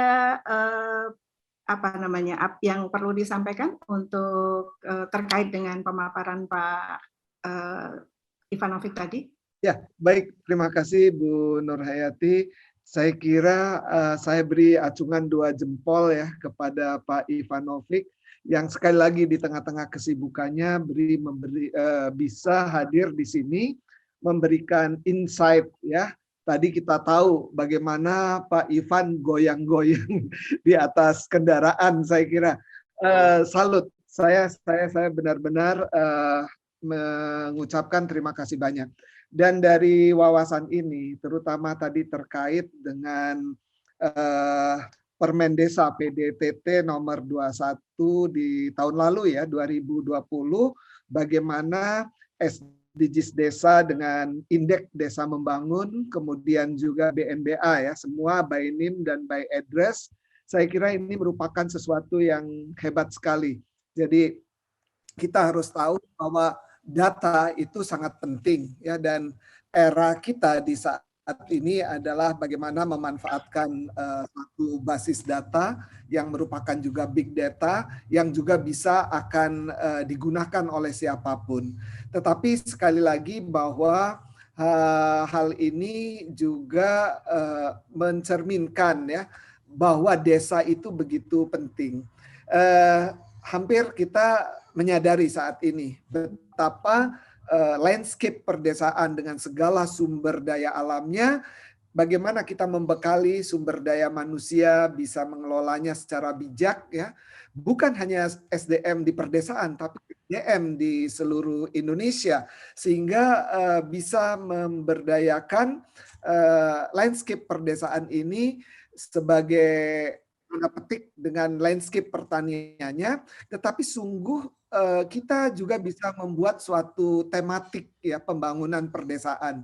Jadi dari sumber daya alam, dari sumber daya manusia, kita bisa mengusung desa industri, kita bisa mengusung desa cerdas, kita bisa mengusung desa ketahanan pangan, kita juga bisa mengusung desa wisata, desa kerajinan, ya berbagai macam kriya yang dimiliki, misalnya di Kasongan, kemudian kalau di kampung halaman saya itu ada penjalinan, desa rotan, kemudian juga ada mungkin di tempat lain ada desa tahu, ada desa tempe yang berbasis industri rumah tangga. Nah ini yang jangan sampai hilang. Ini yang merupakan wawasan kita bahwa pembangunan harus merata desa dan kota. Dan yang paling penting bahwa di IPB kita dengan basis pertanian dalam arti luas ya, bioscience-nya, pertanian dari hulu ke hilir dan agro maritime. Maka desa ini tetap menjadi satu unggulan. Dan landscape, apalagi kebetulan ini Pak Kadep hadir ya, kebanyakan orang secara awam ketika mendengar kata landscape architecture itu gardening. Nah, ini yang perlu wawasan ini dibuka lebar-lebar. Ketika di dalam landscape science dengan basis landscape ekologi, maka kajian-kajian itu tidak hanya di urban landscape, tapi juga di rural landscape. Tadi di kata pengantar saya sudah sampaikan dan Pak Kaswanto sudah menyinggung bagaimana suatu landscape ini bisa memberikan jasa yang lalu kita kenal dengan landscape services. Landscape services ini sama dengan environmental services. Another word, kita juga menyebutnya ecosystem services. Jadi ini yang perlu kita buka wawasan ya, ketika berbicara landscape architecture, ada artificial landscape dan ada natural landscape.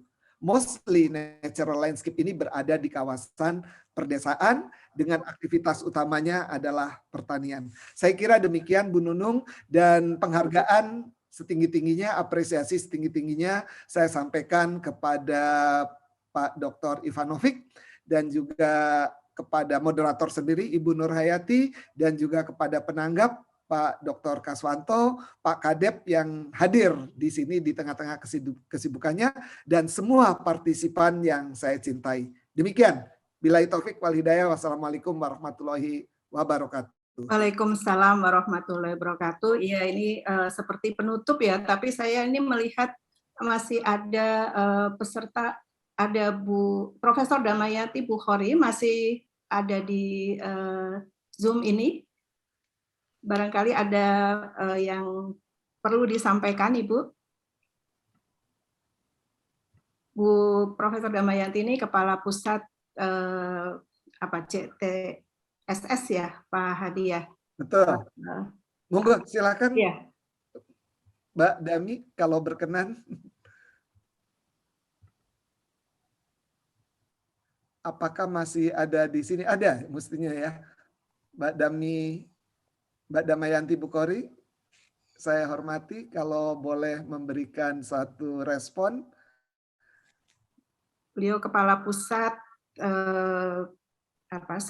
Transdisciplinary Sustainable Science ya. Ya, yang kaitan erat berkaitan dengan topik hari ini dan berkenan untuk berpartisipasi dalam stadium general ini. Kalau belum ada, saya persilahkan tadi Pak Hariswasino ya dari UPY Pasuruan yang banyak bertanya, barangkali ingin langsung Pak berkomunikasi dengan Pak Ivanovic. Silahkan Pak Hariswasino. Terima kasih, Ya, Bu Nur. ya. Mohon maaf, saya tidak menyalakan kamera karena ya, tidak apa-apa, masih Pak. di luar. Oke, secara eksplisit saya mengucapkan terima kasih kepada Pak Agus yang telah memberikan paparannya. Terus terang sebenarnya ini sangat ditunggu-tunggu baik oleh pihak desa maupun dari pihak akademisi, karena terus terang kalau hanya sekedar pendataan secara umum, kalau dilihat mungkin dari sensus dan sebagainya, kemungkinan validasinya juga masih belum, kalau dari saya sih anggapannya masih belum valid. Tapi kalau sekarang validasinya berdasarkan dari pendataan relawan yang tinggal di situ, yang tahu seluk-beluknya, itu mungkin lebih valid. Kemudian yang kedua, data dari hasil pendataan ini, kalau yang kemarin kan saya dengar dari pendamping desa itu terakhir Mei ya, kemudian diperpanjang sampai Juni dan seterusnya itu. Yang perlu saya tanyakan ke Pak Agus, analisisnya kalau dilihat dari ini kan secara keseluruhan ya, jadi by desa, kemudian by RT sampai by person gitu ya. Ke depannya apakah diperlukan misalnya ada beberapa sistem aplikasi atau yang lainnya sehingga satu orang itu bisa mengakses keseluruhan data yang ada di pendataan itu, karena ini nanti ada hubungannya dengan misalnya kalau saya harus pinjam di bank misalnya, jadi saya tidak usah bingung-bingung, misalnya saya sudah bilang ke pihak bank, Pak Bank lihat akses data saya gitu ya. Jadi ada sistem seperti itu kalau misalnya diperlukan. Apakah itu bisa ke arah sana, Pak Agus? Terima kasih. Itu Ya, aja terima dari saya. kasih Terima Pak kasih. Hari. Saya persilakan kepada Pak Ivanovic.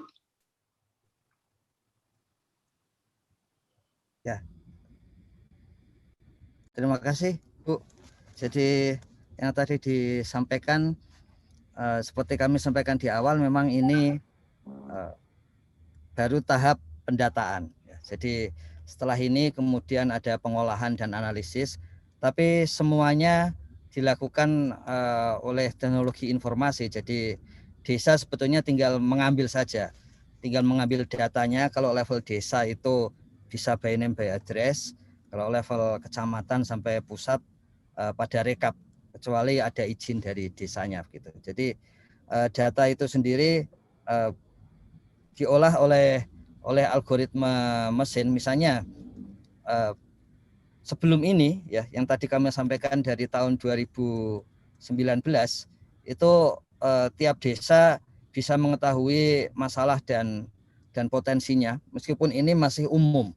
Makanya mulai tahun ini lebih detail karena bisa by name by address gitu. Kalau ini adalah yang sudah terjadi selama ini, yang bukan biru itu otomatis masuk ke dalam musyawarah desa untuk kemudian dikerjakan di tahun berikutnya gitu. Untuk tahun ini juga seperti itu, hanya lebih detail lagi rekomendasinya karena datanya bisa lebih detail, dan kemudian desa bisa menggunakan langsung gitu untuk keperluan pembangunan gitu. Jadi seperti filosofi seluruh pendekatan partisipatoris, tujuan utamanya memang untuk kegunaan. Jadi mendapatkan data itu baru langkah pertama. Langkah ujungnya itu bagaimana menggunakan itu. Jadi data ini akan digunakan sepenuhnya oleh desa dan bisa oleh yang lain. Yang tadi disampaikan, memang yang mendata relawan desa di RT setempat. Jadi sebetulnya panduan dari Kementerian Desa itu minimal tiga relawan per RT gitu. Pada kenyataannya di desa ada yang 3, ada yang 2 ya. Tapi nggak ada yang kurang dari itu sih kalau menurut. Jadi satu desa itu relawannya ada yang hanya puluhan, tapi ada juga yang sampai ratusan karena RT-nya banyak gitu. Kiranya seperti itu Bu, kecuali ada yang belum dijawab. Ya, terima kasih Pak. Saya kira sudah menjawab ya, dan memang mungkin masih banyak yang ingin ditanyakan, tetapi karena waktunya sudah mendekati habis ya ini, jadi saya kira untuk studio, Bu Nur, ya, bisa saya sampaikan sebentar supaya ya, biar tuntas Pak. Mohon maaf. Mangga. Ya, jadi hanya untuk memberikan gambaran saja, ada desa yang memang dijadikan contoh untuk analisis gitu. Sebelum mesinnya disampaikan untuk seluruh desa, dan yang disampaikan ke seluruh desa itu sesungguhnya adalah data yang bisa dibuka oleh seluruh warga desa gitu. Jadi tidak hanya oleh beberapa pihak. Jadi contohnya nanti desa akan mengetahui seperti ini, berapa RT, berapa RW pasti tahu, APBDes-nya tahu, tapi kemudian analisis ruang fiskal untuk pembangunan desa itu untuk mengetahui kesehatan keuangan desa ya. Harusnya 70% minimal ya. Kalau ini 64% berarti belum terlalu bagus kesehatannya. PDB desa bisa diketahui termasuk per kapita per tahun, bahkan per keluarga per tahun atau per bulan. Gunanya apa? Ini untuk sekaligus mencek. Kalau kita membantu misalnya membantu desa kemarin itu 600.000 per bulan, itu sebetulnya 60% dari pendapatan keluarga tersebut. Jadi sangat membantu memang. Jadi kalau ada yang mengatakan itu terlalu sedikit atau terlalu banyak, mulai sekarang desa bisa menunjukkan kuantitasnya. Jumlah penduduk jelas tahu, tenaga kerja tahu, rasio ketergantungan tiap desa bisa dihitung karena by name by address. Angkatan kerja jelas pasti diketahui, termasuk yang bekerja dan tidak bekerja. Kemudian bisa dibandingkan sampai ke level kabupaten sehingga desa bisa mengetahui keunggulan komparatifnya dibandingkan wilayah lain gitu. Kemudian menjawab seluruh sasaran SDGs desa. Jadi contohnya bisa disebut pencapaiannya berapa persen begitu, dan kemudian berapa yang sudah tercapai, berapa yang belum. Misalnya ini angka partisipasi murni khusus untuk orang miskin, BPJS khusus untuk orang miskin seperti itu. Kemudian soal untuk apakah ada yang kelaparan dan sebagainya. Di dalam kelaparan itu ada pertanyaan tentang kawasan pertanian. Jadi untuk menyusun tata ruang pertanian di level desa, data statistiknya sudah disediakan, ya. Dan kemudian nanti data spasialnya lebih lanjut gitu. Kemudian untuk pendidikan ini jelas mudah. Untuk gender, datanya bisa dipilah laki-laki dan perempuan, jadi data terpilah gender seperti itu. Demikian juga yang lain-lain. Jadi berapa yang menganggur, berapa yang mendapatkan asuransi pengangguran, termasuk di dalamnya indeks Gini di level desa, supaya desa punya awareness bahwa ada masalah yang harus lebih dekat kepada golongan-golongan yang ada di bawah gitu. Termasuk tadi jumlah adat yang ada di desa, jenis adatnya dan sebagainya. Seperti itu Bu gambarannya untuk analisis yang nanti akan muncul di masing-masing desa. Terima kasih Bu. Ya, wah terima kasih sekali nih Pak atas segala informasinya. Ini dibuka semua ya. Jadi demikian tadi sharing dari Pak Ivanovic. Saya akan mengakhiri pertemuan ini. Saya tidak akan membacakan semacam kesimpulan ya, tapi mungkin ini saya saja komen saya yang untuk penutup ini. Jadi bahwa data desa itu sangat penting ya. Tadi data yang akurat, valid, reliable. Bagaimanapun sekarang masih dalam proses dan ini sangat penting untuk pembangunan desa. Kemudian saya senang tadi ada bahwa dengan data yang spesifik ini, tentunya pembangunan desa itu akan sesuai dengan karakter desa dan kebutuhan masyarakat desa setempat. Jadi tidak sama rata seluruh Indonesia dengan program yang sama begitu ya. Ini yang lalu-lalu bisa terjadi demikian. Kemudian tadi ada bahwa ada penekanan pada keberlanjutan pertanian. Padat karya juga sudah dialihkan ke pertanian juga, kemudian pembangunan BUMDes ya, lalu kerjasama dengan startup untuk ekspor produk-produk pertanian. Saya kira ini bagus sekali ya. Kemudian tadi pemanfaatan ya, akses, pemanfaatan dan sebagainya, pemanfaatan data, sehingga ini tentunya perlu nanti untuk bisa membangun desa, memanfaatkan desa tersebut, membangun desa dengan berkolaborasi dengan berbagai pihak, tentunya dari Bapak Ibu yang ada di sini semua, dari berbagai kalangan, perguruan tinggi, kementerian, juga dinas, dan masih banyak lagi. Dan khusus untuk perguruan tinggi, tentunya ini penting ya, selain tadi mungkin pendampingan, juga penelitian, dan untuk mahasiswa sendiri ini sangat bagus sekali peluang untuk menerapkan Merdeka Belajar ya, Merdeka Belajar. Jadi bisa KKN, bisa sebagai relawan juga mengabdi di desa dan sebagainya. Ini bisa menjadi peluang bagi para mahasiswa untuk bersama-sama membangun desa untuk menuju pencapaian SDGs agar tercapai masyarakat desa Indonesia yang maju, sejahtera, dan tentunya tadi no one left behind ya, dan tentu berkelanjutan. Saya mohon maaf yang sebesar-besarnya jika ada mungkin pertanyaan yang masih belum tersampaikan, kemudian juga ada hal-hal yang kurang berkenan. Semoga sharing dan diskusi pada pagi ini dapat bermanfaat bagi kita semua dan barokah. Wabillahi taufik wal hidayah. Wassalamualaikum warahmatullahi wabarakatuh. Terima kasih banyak Pak Ivanovic atas semua sharingnya dan waktunya pada pagi hari ini. Saya kembalikan waktu kepada MC, Mas Faik, silahkan. Terima kasih sekali ya atas semuanya Bu Hayati Sosial Arifin. Bagi para peserta dimohon jangan langsung withdraw karena pada saat ini akan ada penampilan sertifikat terima kasih kepada narasumber dan berikut sertifikat mohon apresiasi. Pak Hadi mungkin bisa menyampaikan untuk Pak Ivanovic. Baik, terima kasih Bu Nurhayati moderator, Mas Fai sebagai host.